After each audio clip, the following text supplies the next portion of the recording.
What is up, guys? The Blue Bloods are back for one of the biggest FBS games of the entire season, and we're going to incorporate a lot more FBS content down the stretch of the season. Last year, we were completely 50-50. We've been really trying to focus on the FCS to start the season, but we're back with our FBS content. We have a massive game, the biggest game of the year thus far in college football. Number one, Tennessee.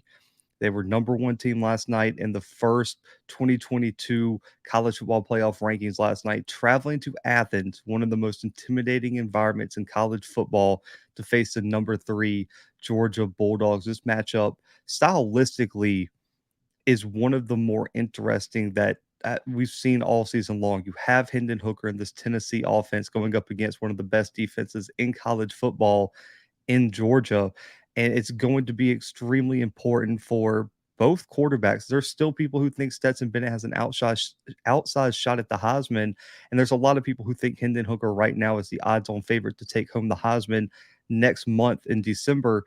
This is going to be a game where Hooker can make another Heisman moment while Bennett really looking to have his moment in the spotlight because everybody in the country's eyes are going to be in Athens at 2:30 p.m. Central Time on CBS. But let's take a look at these teams. We just talked about it. It's going to be Tennessee's offense against that stout, fast, physical Georgia defense. Man, allowing only 10.5 points per game this season, under 300 yards of total offense. They can do it against the run. They can do it against the pass, and the secondary has been suffocating at times this season. The question becomes, what gives? We know Tennessee putting up almost 50 points per game, over 550 yards per game this season, a lot of it through the air, 353 through the air this year for the Vols passing offense. But both teams are averaging around 200 yards on the ground. And Georgia's offense has still been able to put up a lot of points, putting up over 40 points per game, over 530 just in terms of total yardage. Do you trust Georgia's defense to be able to slow down Hendon Hooker? And there's a lot of people comparing this Tennessee offense to what we saw in 2019 with LSU, what we've seen in the past with just a team that gets a game-changing quarterback, has a almost unstoppable offense, and that team makes a run to the national title. We've seen it repeatedly happen. Can Georgia, Kirby Smart, Will Muschamp, all the great minds of that defensive staff find a way to slow Tennessee's offense down? They've been efficient and effective in every game this season.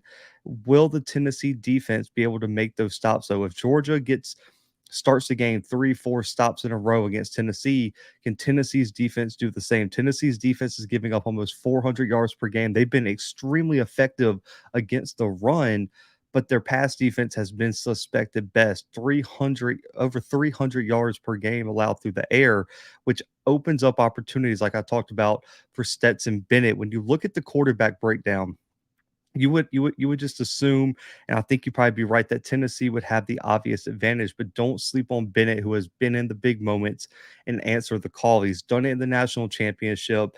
He's done it in big games throughout his time starting for the Bulldogs.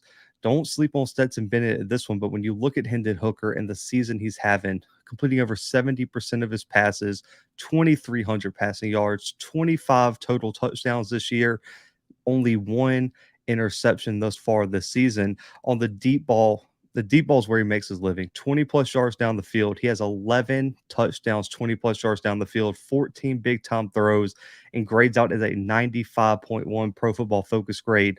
When he pushes the football down the field, that's going to be key for Tennessee. And not a lot of people have been able to do that against this Georgia defense.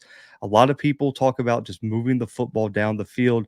Tennessee lives off explosive plays. When you go back to that Alabama game, they were able to live those chunk explosive plays, took the air out of the Alabama defense, and it eventually got Tennessee the big win. Stetson Bennett, on the other hand, he makes his living behind the line of scrimmage to about 9 yards down the field. That accounts for over 51% of his passing attempts, but he's completing those at a 90% clip, over 1,000 yards and 5 touchdowns. He's not a guy who is going to take a lot of deep shots, but when he does, they come in very opportune moments, and he's able to do it at a successful rate, still completing almost 70% of his passes, 2,300 yards, 9 passing touchdowns, 5 on the ground. And his mobility is something that I think a lot of people overlooked. If Tennessee's able to get pressure, but they don't stay disciplined in their rush lanes, if they don't have a spy, and Stetson Bennett can get out of the pocket, he can make some moves in the open field, and that could be something to watch this weekend. I do think in this matchup, Hendon Hooker has the advantage here in terms of the quarterback position, but Stetson Bennett has continued to answer the bell when it comes to producing for the Georgia Bulldogs in big games. So that is something to look out for this weekend. But this could be Hooker's final Heisman moment here. And he's still got the SEC championship, but you're looking at him having the Bama game to hang his resume on. And now, if you go into Athens, have a big game and lead your team to a win against the best defense in the country, in my opinion, that's that's a Heisman moment that I don't even know if CJ Stroud against Michigan later this year is going to be able to top. And then you still got that chance in the SEC championship to make another statement. So Hendon Hooker is the better quarterback here, but Stetson Bennett could be a game changer with his legs outside the pocket. When you look at the keys of the game, though, for Georgia, establish the rushing attack. You're averaging over 200 yards per game. You're going up against a really solid front seven for the Volunteers who have done extremely well against a run. You have to keep that offense on the sideline. If Georgia gets into those quick 3 and outs, they struggle to find any sort of consistency early in the game, it's going to put a lot of pressure on the Georgia defense to rotate, keep fresh bodies in, and that depth is starting to get tested early. They do have a lot of it over there in Athens. You do worry they have had some injuries announced in the past week or two. They just have to establish the rushing attack, allow Stetson Bennett to work off the play action, and not have the whole game rest on his shoulders. You give the ball to your playmakers at the running back spot. Let your offensive line go to work, run the football. Now, for the defense, it's easy. Pressure and make Hooker uncomfortable. Georgia is one of the most effective teams at generating pressure on a quarterback. Now, they're missing some pieces up front, but the depth there is at an all-time high. Get to the quarterback. Make Hendon Hooker uncomfortable. If you allow him to sit back in the pocket, he's going to pick you apart regardless of how talented your secondary is. He does not make a lot of bad reads and he does not make a lot of mistakes. You're going to have to force him into that, or things could get extremely difficult for the Bulldogs this weekend at home. Now, for the Volunteers, it's easy. When you have a Heisman contending quarterback, you have to allow him to be him. Allow Hooker to be Hooker. Put the ball in his hands. He's averaging over 300 plus yards per game. He's been effective, efficient. He hasn't turned the football over. Put the ball in his hands. That's what you do best. We know what your running backs can do. They've been effective as well, but allow Hooker to be Hooker in this game. Don't take the ball out of your best playmakers' hands in the biggest games. Big time players make plays in big time games. Give the ball to Hendon Hooker and let him do what he's done all season.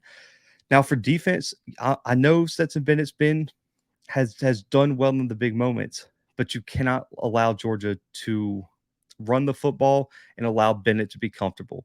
Put the game on Stetson Bennett. If your run defense is stout, you take the run game away from Georgia, and Stetson Bennett has to sit back there in the shotgun and win this game himself, and it becomes a Bennett versus Hooker matchup. That is where you should thrive. Your secondary has to step up this game, put the game on Stetson Bennett, take away what Georgia does best, which is run the football, and the Vols have a really great shot in this game to make it competitive and potentially get out with. I know they're number one; they're an 8.5 point underdog. Get out of here with the big upset in Athens. Now, when you look at players to watch, Georgia, you could have picked both these teams. You could have picked a multitude of guys. On the defensive side, I'm going with Malachi Starks, freshman defensive back. He has played lights out. His film is on another level. We did an episode last year when he committed to Georgia, and I said I thought even with how deep the Bulldogs were, he had a chance to get on the field early and often. This is a kid who came in as a 5-star, one of the most highly touted recruits in this Bulldogs class. 30 total tackles, 5 pass breakups, 2 picks. He's been targeted over 30 times. He's a true freshman. We figured that. Has still allowed less than 300 receiving yards, only 1 touchdown allowed on the season, and has been a huge piece to the secondary that is looking to replace some NFL talent that went to the league this past all season. Malachi Starks against Jalen Hyatt, Tillman, and that wide receiving core is going to be a matchup to watch. He played extremely well early in that Oregon game. We see what Bo Nix and that Oregon offense is doing now. Malachi Starks has to have a giant game for the Bulldogs defense. Now on the offensive side, I like Dejon Edwards, the running back, to be my player to watch here. I talked about Tennessee needing to take away the running game. If Edwards is getting loose in the backfield and allowing Stetson Bennett to just work off the run game, Tennessee is going to be in trouble. He's already has 440 rushing yards this year, averaging over 6 yards per carry, has found the end zone 7 times. Running off the right side of the offensive line has been extremely successful for Georgia. When you go and look at the advanced analytics, off the right guard, tackle, and off the end, over 220 rushing yards for Edwards, 7.3 yards per carry, and has 8 explosive runs or 10 or more yards, has found the end zone 4 times out of his 7. He's emerged, in my opinion, as great as McIntosh and some of those other backs are. I think Edwards has been the most consistent weapon for Georgia this year. He exploded against Florida last week. If Edwards has a big game again this weekend, I expect Georgia to have a really great shot at winning this game against the Vols. Now for Tennessee, I know Tillman came back, but man, the emergence of Jalen Hyatt has been something you cannot ignore. 45 catches, over 900 plus receiving yards, 14 touchdowns, averaging over 20 yards per catch. His him and the deep ball are a match made in heaven. And that is why Hooker has been so great at pushing the football down the field, because Hyatt is an explosive weapon in the passing attack. 514 receiving yards, 8 receiving touchdowns, and passes 20 plus yards down the field. Has the highest grade in college football at a 98.2 PFF grade in terms of being a deep threat. The question is, and I'm not talking about just statistically, because a 5 touchdown game on 6 catches is not going to happen. Can Hyatt replicate the effectiveness of what he did against Bama? Because you're going to need Tillman to play well. You're going to need your running backs to play well, but Hyatt's going to have to be that guy who can stretch the field against a Georgia defense that does an excellent job of not allowing explosive plays over the top. Jalen Hyatt has to be that guy for the Vols this weekend, or the Vols could be in major trouble against the Bulldogs. Now, Byron Young has to be the defensive player to watch for Tennessee for me. 20 total tackles, 6 for loss, 5 sacks, 13 QB hurries, had 4 sacks, if I'm not mistaken, against LSU this season. He's going to be a major key in collapsing the pocket against Georgia. Georgia's done an excellent job this year. Only 7 sacks allowed for Bennett. Give him some credit too for being athletic and getting out of the pocket with his legs. Byron Young in this front 7.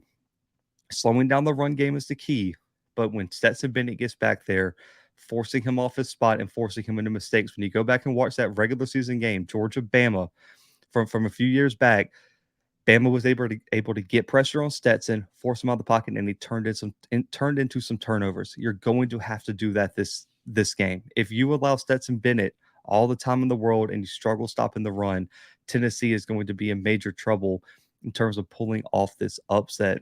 Now, this game, huge, man. I've went back and forth with my pick all week long, man. That's why this video was going to drop on Tuesday, but it took me a little while. I wanted to do some more research. There's something to be said. I do agree. Georgia's got the best defense in the country, but there's just something about this Tennessee team that I've seen in the LSU teams, in that 2010 Auburn team, that you've seen in like the 2016 Clemson team with Deshaun Watson. When you have a elite quarterback like that in the big games, they find a way to win. I expect this game to be back and forth, be one of the most competitive games of the season. I got Tennessee eking out a close one, 34-31 over the Bulldogs in Athens. They just seem like the team to beat this year. I think this game is going to be one of the games of the year, man. Tune in on CBS, 2:30 p.m. Central Time. And guys, this is our FBS game of the week. If you've never tuned into the channel, comment your score prediction below and enter our $50 Venmo giveaway if you predict the winner and score exactly correct. You got to be the first person to comment it, though, and you got to also be subscribed to the channel, so hit that subscribe button. Comment your score predictions below. Subscribe to the channel, man. We'll be back with more college football content this season, but until then, guys, the Blue Bloods are out.